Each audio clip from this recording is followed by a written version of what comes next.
And welcome back. And here we have another fine evening. Hoping that our juicer friend Yakeem doesn't go out in a little bit of a flame of glory here.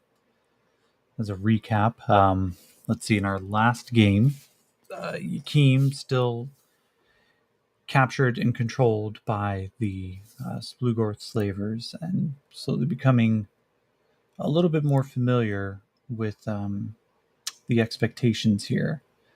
He is, for all intents and purposes, now uh, he is cattle, and given an opportunity to test out his fighting prowess, the Kitani, who I actually gave a name and now I need to go check it out, he handed him a gun and had actually hoped that as Yakeem took an opportunity, he saw the slaver that had captured him, bringing him down below, and Yakeem decided to take his shot. The shot was true, but the damage wasn't enough, and so he had to be punished. And poor Yakeem lost more portions of his memory, flitting in and out of both the expectations. I'm sorry, adjusting volume while I'm trying to go. It's so unprofessional. But Yakeem was put through his paces.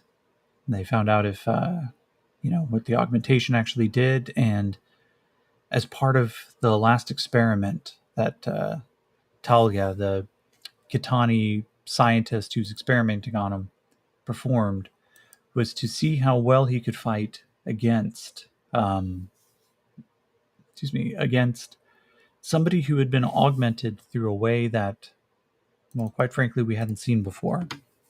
And as this relatively young, normal-looking woman is brought into the ring, they begin fighting, and Yakeem is pulling his punches, not sure if he's, being expected to take the head off of some poor unaugmented, civilian.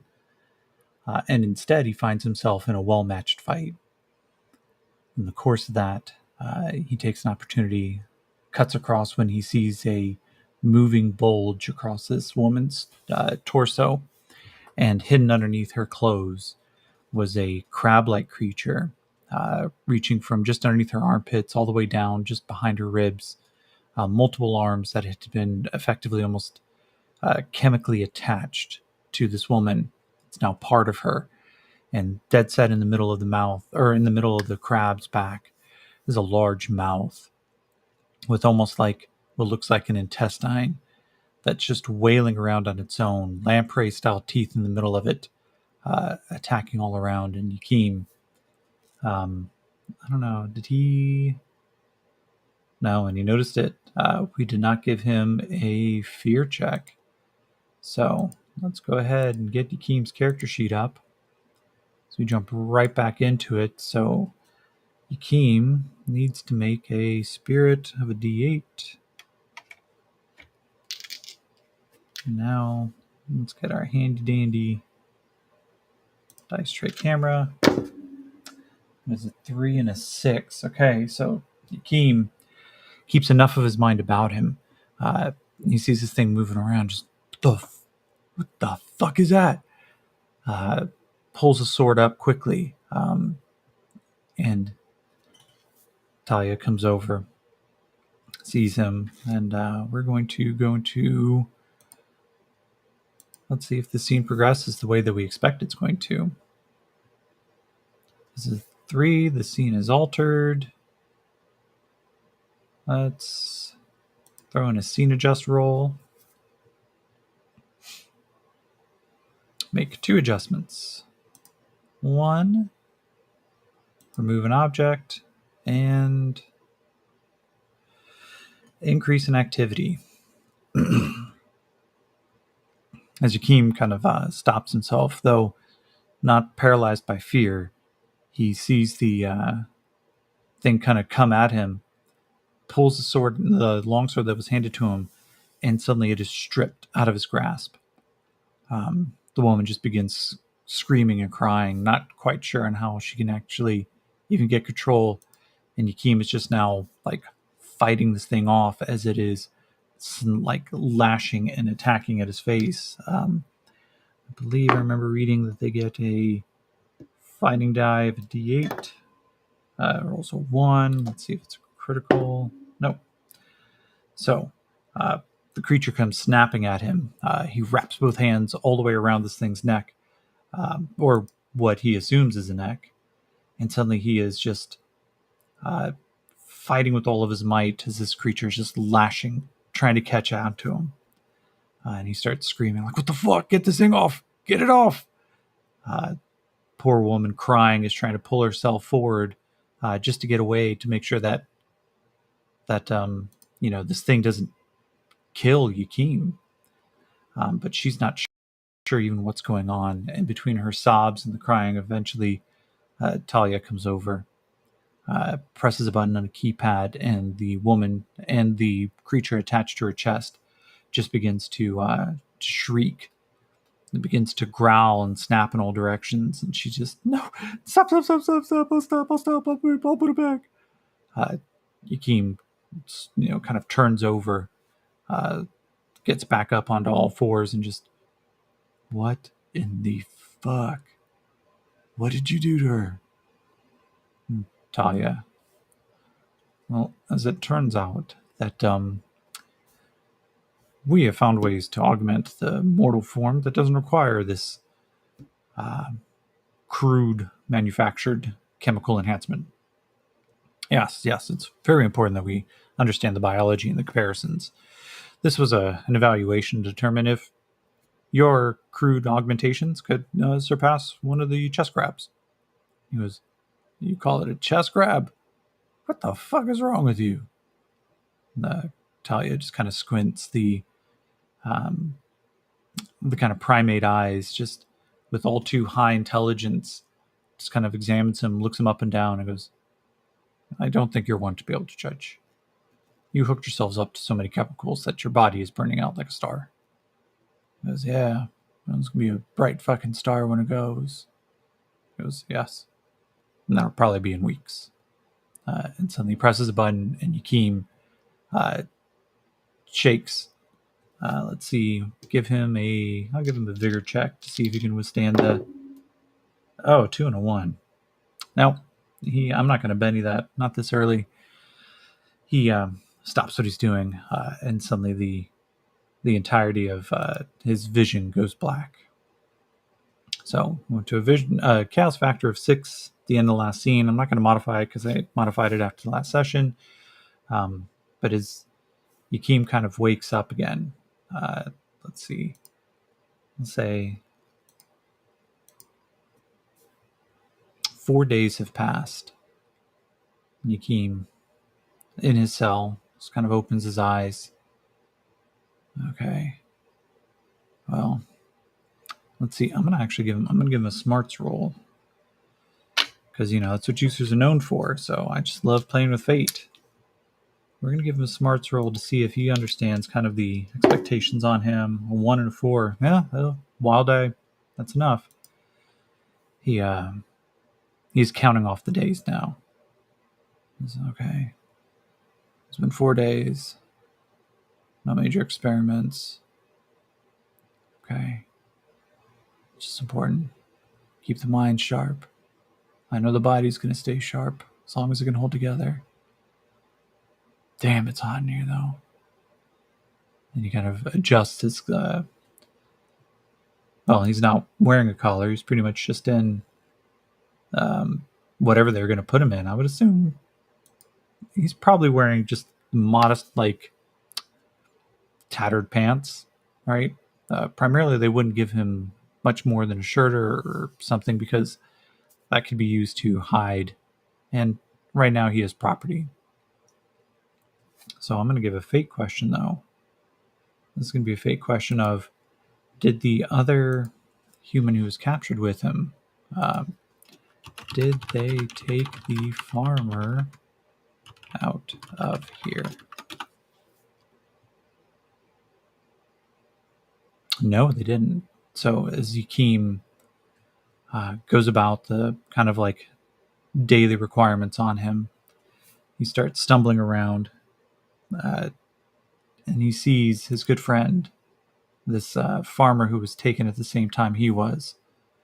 And hey man, look, ain't no real chance that we fight our way out, but if they're giving you free reign, maybe we could figure out a way to just walk out. The farmer's like, no man, look, they killed somebody and then they ate him the other day. Do you understand how fucked up that is? Hakeem's like, yeah, no, I fucking understand how fucked up it is, but that ain't a problem, right? Because they got to kill us first, and we're not going to make that easy. And the farmer just, dude, it will be that easy. Like, I'm not you. I know how to use like the right size fork and super fancy high meals because, the ex-wife taught me, but now it's just a matter of, I can't fight these things. And Hakeem's just like, look, man, if we do this right, we ain't got to fight them. Just hold tight. Wait for my cues. I'm coming up with an idea. So I'm going to roll to see if Hakeem's actually coming up with an idea. So we're going to do common knowledge. Oh, shit. Blows up 6 to an 8 with a raise. Hakeem's coming up with an idea. What is Hakeem's idea? So let's... This will be a good one. Let's find a really interesting...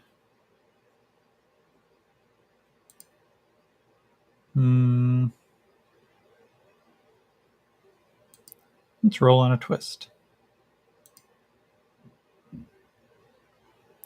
Connection diminish. Connection diminish. What is the twist?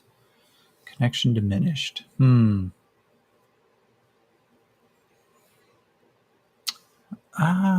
trying to think of how this would actually play out.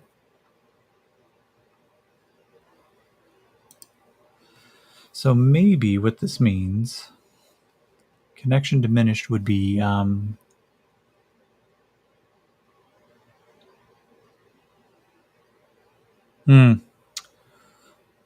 maybe what this is that the Splugorth, because of the location, the issues in the area. All right. I have an idea. Big question. Are these Splugorth being hunted? Yes, they are. Okay. So, Yakim, wandering around on a couple days later, comes up and he sees Talia. He goes, hey, look, I gotta ask, man. You keep threatening to ship me off to Atlantis or something, but you ain't shipped me off yet. Fuck you doing, and why am I still here? And Talia looks him up and down and goes, that is a rather astute question. Let's see. I'm going to give Yakim a persuasion check, D4. One day I will put an extra die into that because he's actually had to talk to a few folks. Come on, D4. Don't fight me. There you go. Now, 6 blows up. It's an 11 total. And what did we say Talia's? Katani Commando has a spirit of a D8. Okay. He's got to beat an 11. He gets a natural 1. But it's not a critical failure. So Talia kind of looks him up and down. And there's a modicum now of not quite respect, but almost like a curiosity and an interest that Talia is starting to take. Goes, Well, we are being looked for. It's natural that we have to maintain a low presence here, and that as things keep moving forward of our own progression, eventually, we make enemies. He goes, oh, you made enemies, huh? It's a coalition. They're not the only ones on this continent. Talia looks at him and goes, oh, no, we're not terribly concerned about them. If we wanted to, the Splugorth, Atlantis itself could wipe your domain of man right off the map. No, we're not worried about that. And why would we be? You guys think you could take on the coalition? He goes, well, it's not even a question, really. Yes, my race as it is, we have already fought some species, some creatures and things that you have no idea on. Things that you would never have heard of. We once fought off the great hive of the mechanoids. It's where my race lost our home planet. But no, that's not the issue here. No, you have a. I don't believe that they're native, but there is a race of very powerful female entities that ride across giant beasts that make up the eastern seaboard.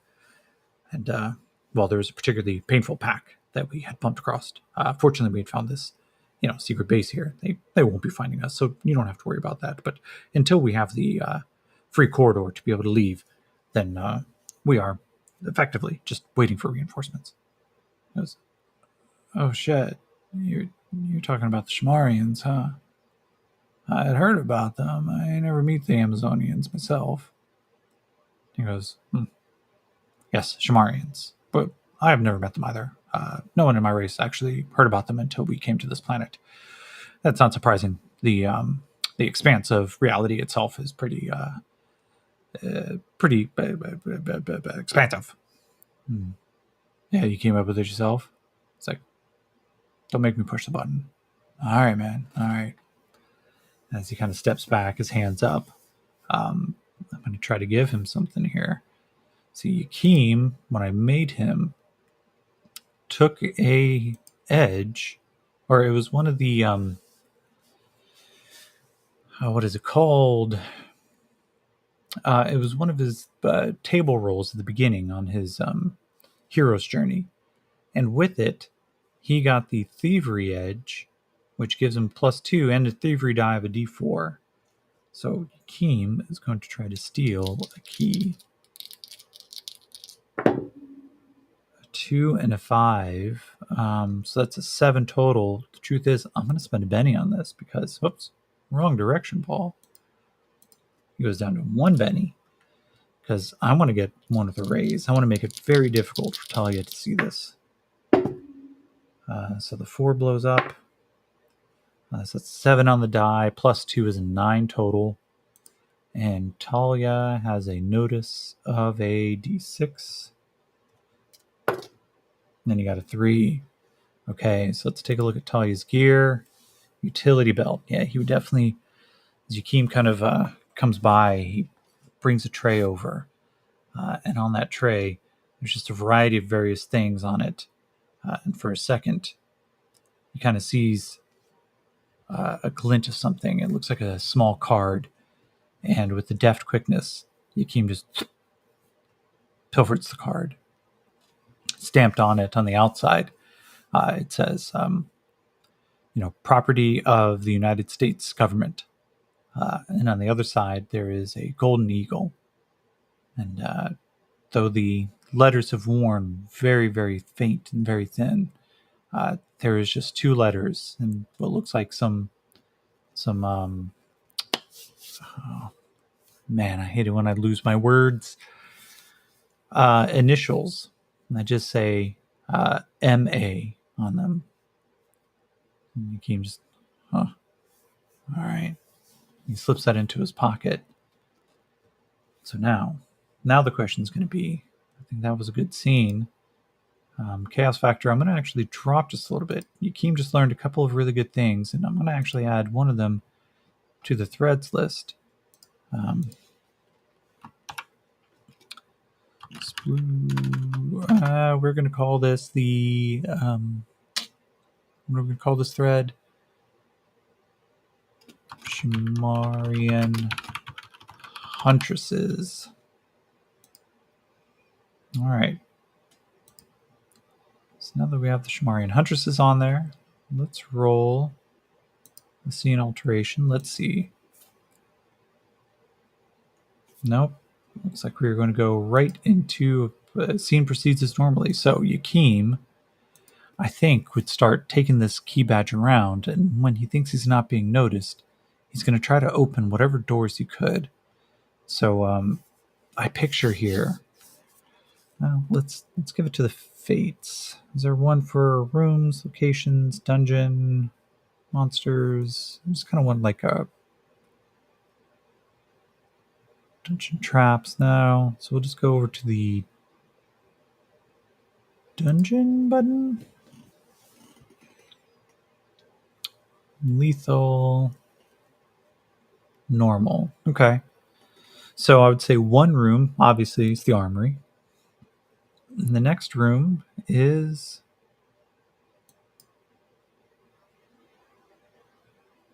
Okay, I can't see it. Rustic Ancient. Okay, Rustic Ancient. This might be the old mechanic shop. Because naturally... Oh, no, it says rustic. Oh, it's kind of like now it's used as a collections of artifacts, right? They've gathered up all the pieces for the remains of the U.S. Army that built this place. And rustic, I'm interpreting as a little bit of legacy, right? Maybe there's some wooden panel pieces. Maybe there's a conference table that just has seen better centuries. But maybe also there may be something in there that could be hidden that might help. So let's roll a third room. Heavy mighty. Okay. Heavy mighty. There is a robot and power armor vehicle bay attached. Of course there would be. The Kitani would be using that. They would be using that for their own weaponry, for their own rebuilds. So we've got an armory. We've got a general collection of like random artifacts.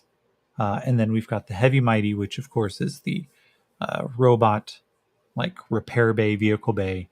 So does the key card open the armory? That would be the first place Yakeem would look.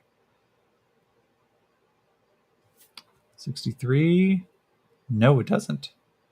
Yakeem comes up and just... Fuck. Does the key card open the army junk room? 59. No, it doesn't. So last fake question. Does it open the vehicle bay? Exceptional, yes. So this key card, Yakeem, as he's passing by, he comes up and just boop, boop, boop. Oh shit. All right, okay. This is good. All right, so it goes in here. What the fuck is in here? The door slides open and he peers in, just... Oh fuck, okay. Man, that's a lot of shit. And suspended by heavy chains right next to repair bays, each one with the local arc welder, computer station, diagnostic terminals, everything that an aspiring mechanic or apparently a crazy Kitani, mad scientist could want. Draped from these things, almost like hollow husks of some long demented creature, Yakeem sees the power armor and the robot armor that the Kitani primarily use. And with it, he has a moment where he realizes why Talia said that he's now worried about the coalition states. 30, I would say, power armor suits, some of which designed to look like they are long serpentine snake bodies with just robust power armor on top, heavy bladed axes and a shield.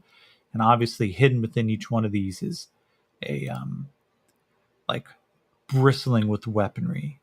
It's so obvious that one of these could probably take out the entire battalion that Yakim struggled with. But even further on, there are other sights and shapes, other pieces and nastiness. One that looks like almost a modified dragon with a beetle's carapace along its back. From the cockpit all the way down to its feet is maybe 45 feet. And then from the tip of its nose all the way to the tail, it's almost 200 feet, bristling with cannons the like of which he had never seen.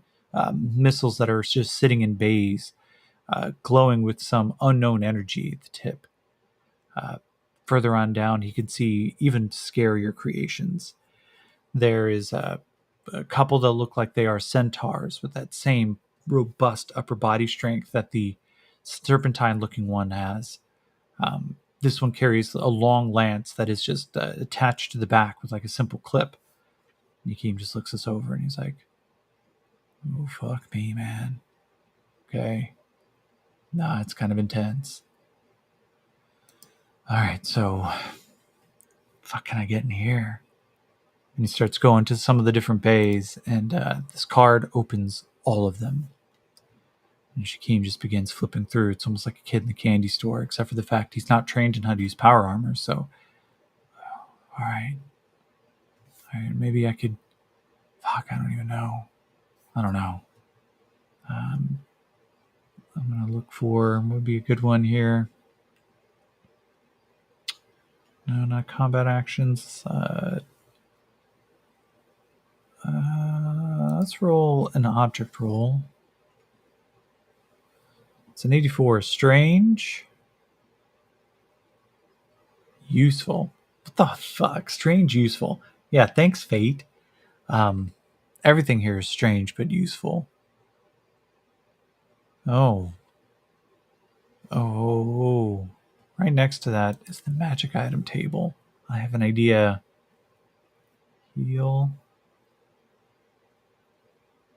Heal, imitate. All right. Have the Splugorth stashed a lesser rune weapon here. So I really want him to, but I'm going to say it's very unlikely. Put my fingers crossed for Yakim's sake. Oh, no. 57. No, there's not a lesser rune weapon here. But, what would be a heal imitate?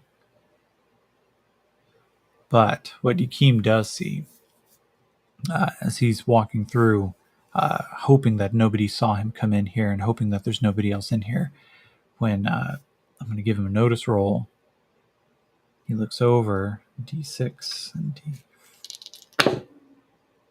He doesn't notice this thing approach, skittering up behind him on these long legs.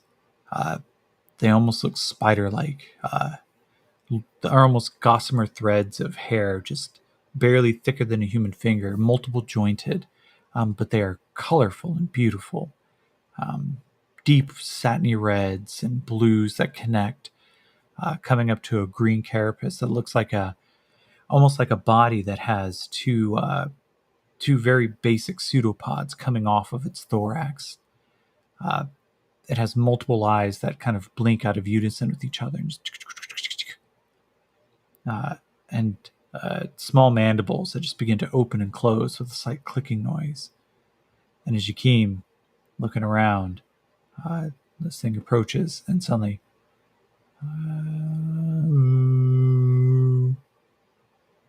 Yakim stops. He's like, "Fuck was that noise?" Oh, fuck. And as he turns around, he sees this thing and just, oh fuck. And he, let's see, I'm going to give him a spirit check for a horror roll. That's a 7. Okay, so he doesn't go into a fear check. But let's give him a notice roll, a -2. 5 and 1. So it's 3. No, he doesn't make that one. Yakeem kind of goes into a combat stance, and he just watches and waits for this thing. Unarmed, of course. His sword was taken from him after that last battle. But the thing comes up, and with one long leg, it comes up, just starts tapping him, and then withdraws quickly, backs up, gets out of range. Yakeem, you trying to fight me? I don't even know what the fuck you are, and I don't know if you can hear me or understand me.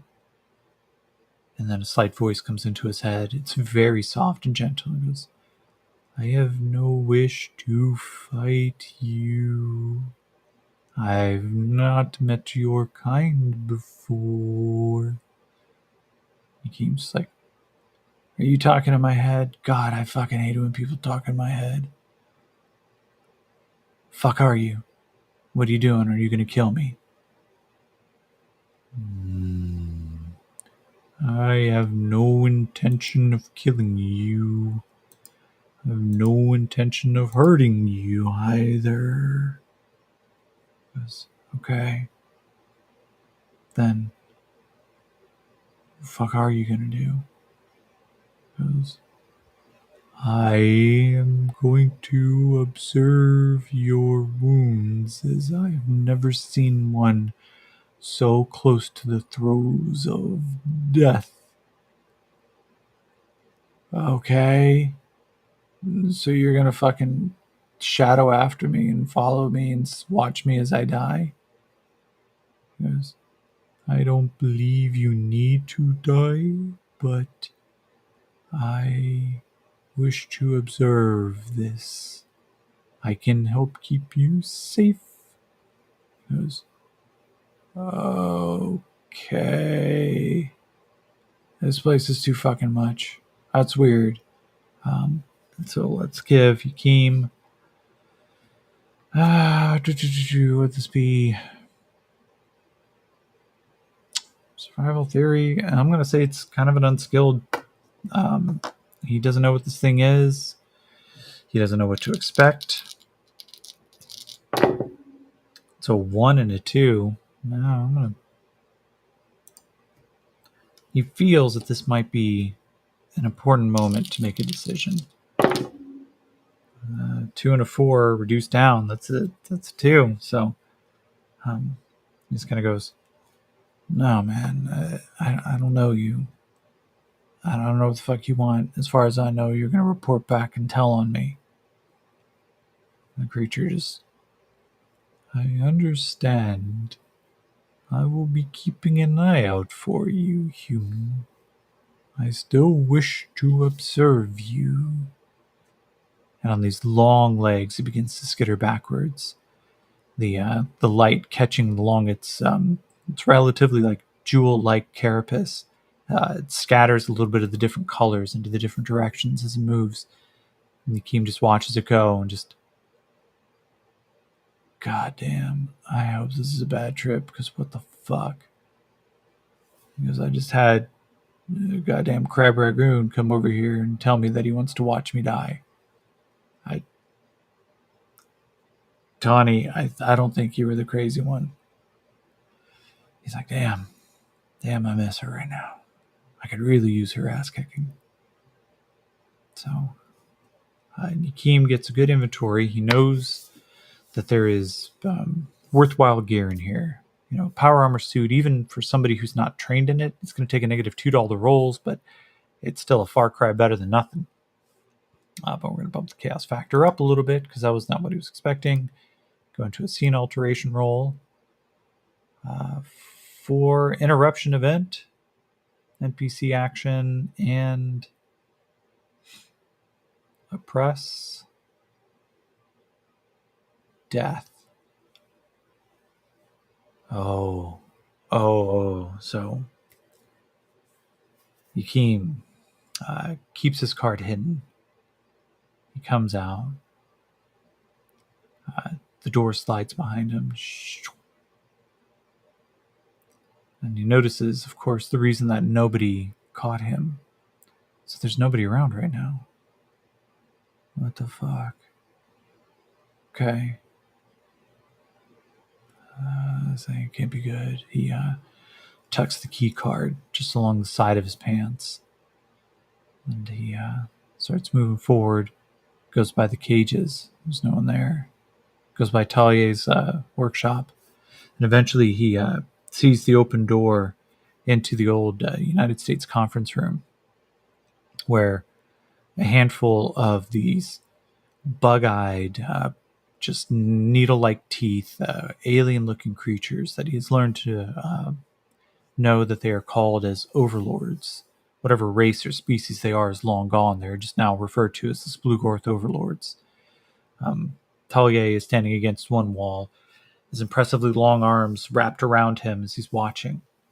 But right up front is this purple-skinned, bald face. Almost looks like a little bit of a pig face, but melted, almost a melted wax pig face. But the thing stands at almost 8 feet tall, broader than he even remembers seeing Julian the First. Yakim watches and observes, like, what the fuck is going on? This can't be good. Oh shit! And as he looks up, the farmer is standing there, his hands clasped behind him. He goes, this isn't worth it. This isn't worth it. This isn't worth it. And as the man begins to cry, the melted face creature just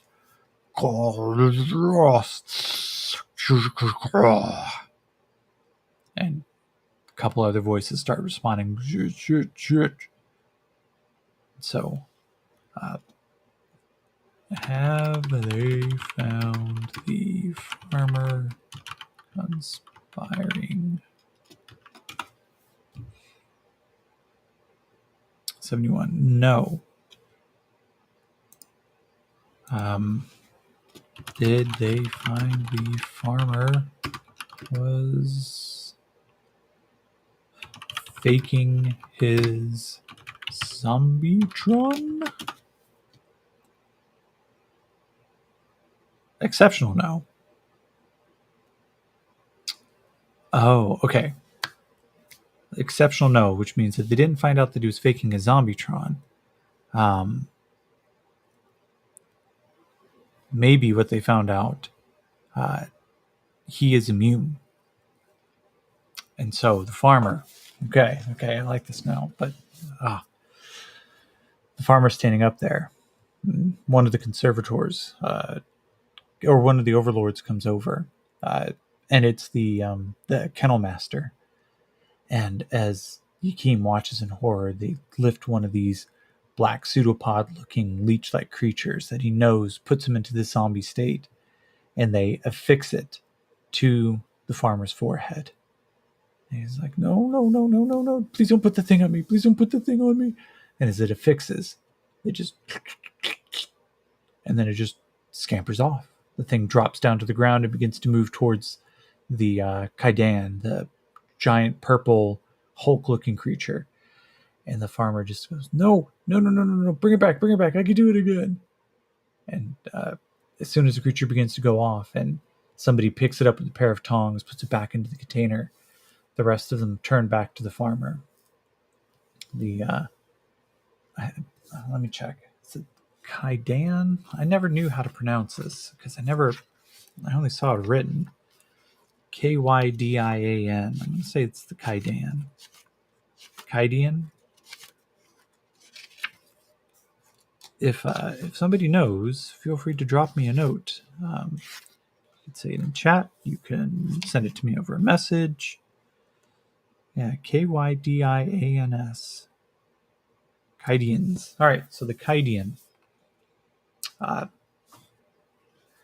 Reaching over, or not even reaching over shoulder, from where he was standing at attention, he pulls forward, and this glaive-looking weapon in his hands. He pulls it up with two hands, but instead of it swinging it like an axe, as one of these is usually used, instead he points it as there is a hollow tube at the end. He looks over to one of the overlords, and the overlord just nods. Yes, it's good. And suddenly he pulls the trigger. There is a bright light, intense plasma discharge, It slams into the back of the farmer, and he begins to scream as he is burned away. The pressure of the explosion of what happens to the farmer takes mere seconds, but for Yakim, it burns into his retinas. He looks and he goes, "Fuck, there goes that plan. Shit." And he stops looking because while the plasma continues to burn, there's still a sound, this echoing scream that permeates throughout the entire place. And Yakim, for the first time, really feels afraid. So I'm going to end that for tonight. Thank you for joining me for those who joined on Twitch. For those who are listening on the podcast, of course, I'm streaming on Twitch just for if you want to watch me roll my dice. Mostly just to see me, roll my dice. But also you can join us at Patreon, patreon.com/Dying Sigh. Pick us up wherever the podcast is. Feel free to rate and review us. Feel free to be honest too about how terrible my editing is. I hold no compunctions about that. But otherwise, I hope you all have a wonderful night.